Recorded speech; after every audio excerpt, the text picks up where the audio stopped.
Welcome back everyone. I am Dr. Dhruvi Sinha from the School of Liberal Arts, Bennett University. In our first two sessions, we built the core muscles of communication: empathy, clarity, listening, non-verbal cues and confidence. And you learned a simple repair habit: see, check, fix. Today, we complete the remaining pieces of language as a human skill.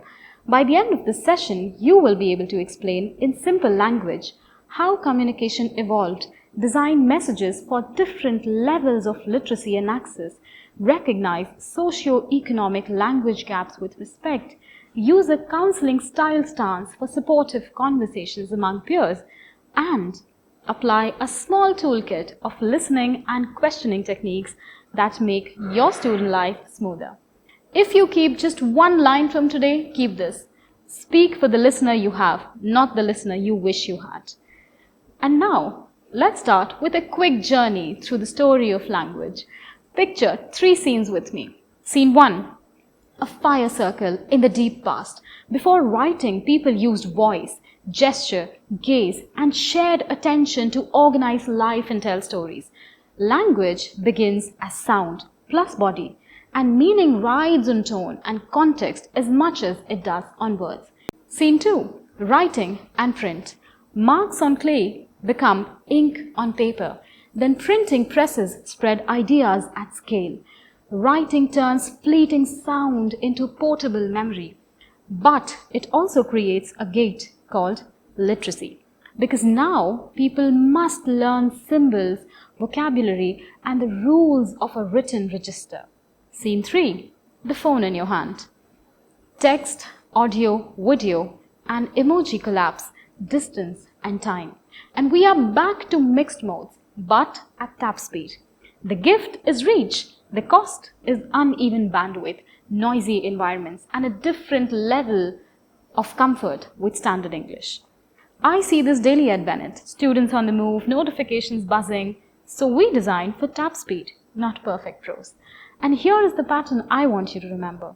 With every step from speech to writing to digital, communication gains power and a new gate appears. Speech needs shared context and attention. Writing needs illiteracy and access. Digital communication needs a device and data, a stable connection, a quiet moment free from notifications, and enough comfort with the platform to open, read, and respond. Planning for these gates naturally makes you a kinder, more effective communicator on campus and beyond.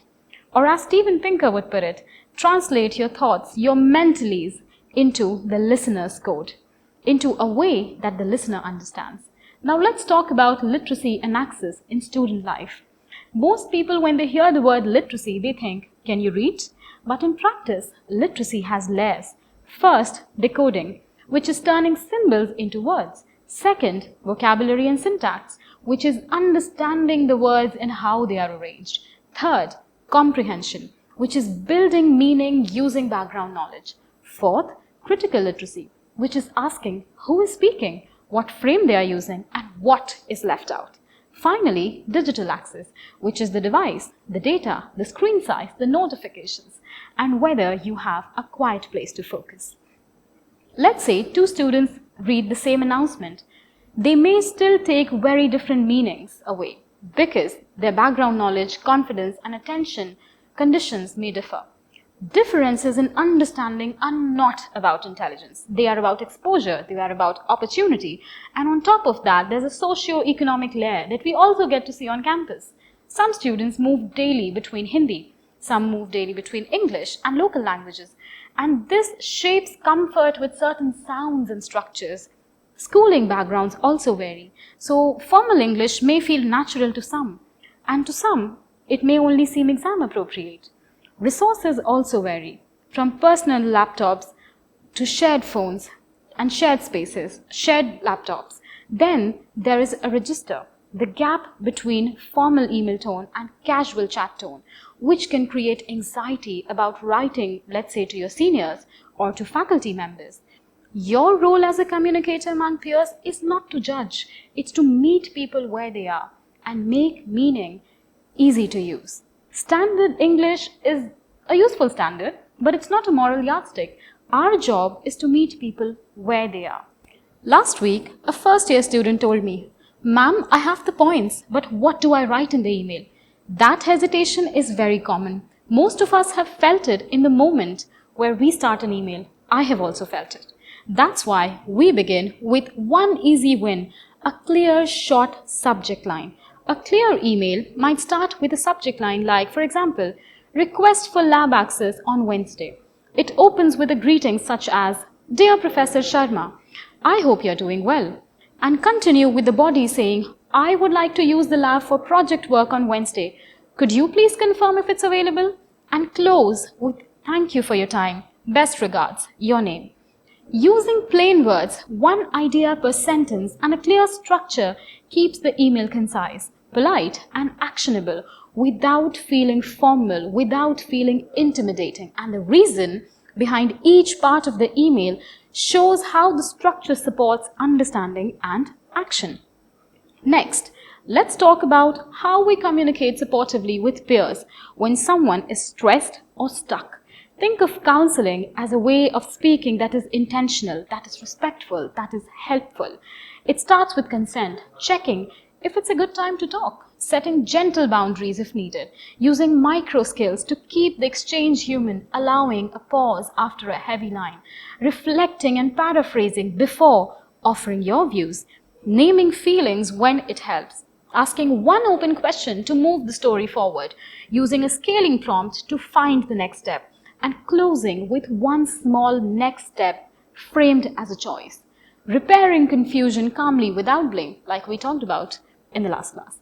I often notice on campus how small words can make a big difference, and that's exactly what we are practicing here. And to make these moves easier to remember and use consistently, we have a pocket tool called CLEAR. It structures supportive communication in a simple, repeatable way, so we don't forget the key steps under stress. C is context first, naming the situation in one line. L is listening, following the 70-30 rule and offering one reflection before any advice. E is expanding, asking one open question to explore what else matters.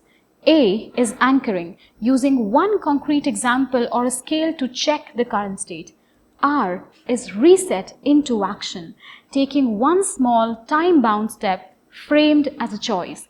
These 5 moves keep the interactions respectful, clear, and actionable. On campus, these counseling moves show up in small moments. Maybe in a lab, you notice a classmate nodding, but looking uncertain. A respectful check could be naming the key idea and suggesting to try saying it together. In a group project, the plan feels fuzzy. A clarifying move is listing the first deliverable and the date to review it and noting it in the group chat. During placement preparation, someone could be nervous about interviews. A supportive response is offering 2-minute practice answer now or scheduling a short session tomorrow. These examples keep the tone collegial and the actions clear without feeling heavy or formal. Here's a short practice block you can try this week without turning it into an assignment. Practice 1 is the audience audit.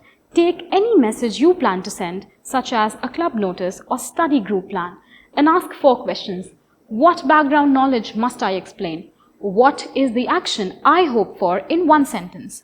What is the simplest path to that action? And what is the second path if that access is limited? Then draft a version as a personal exercise. Practice 2 is the plain language flip. Take a heavy sentence you have seen on a poster or a website and rewrite it so the meaning lands faster. Label it as an example. Rewrite it in your notes. To quickly recap what we did today, the language journey moves from breadth to bite. Each layer adds power and a gate. Literacy is more than reading. It includes decoding, background knowledge, and access conditions. Socio-economic realities shape confidence and comfort with registers on campus. So, meet people where they are. Counseling as communication means consent, boundaries, respectful questions, and a small usable next step among peers. And a pocket tool that I recommended was the acronym CLEAR.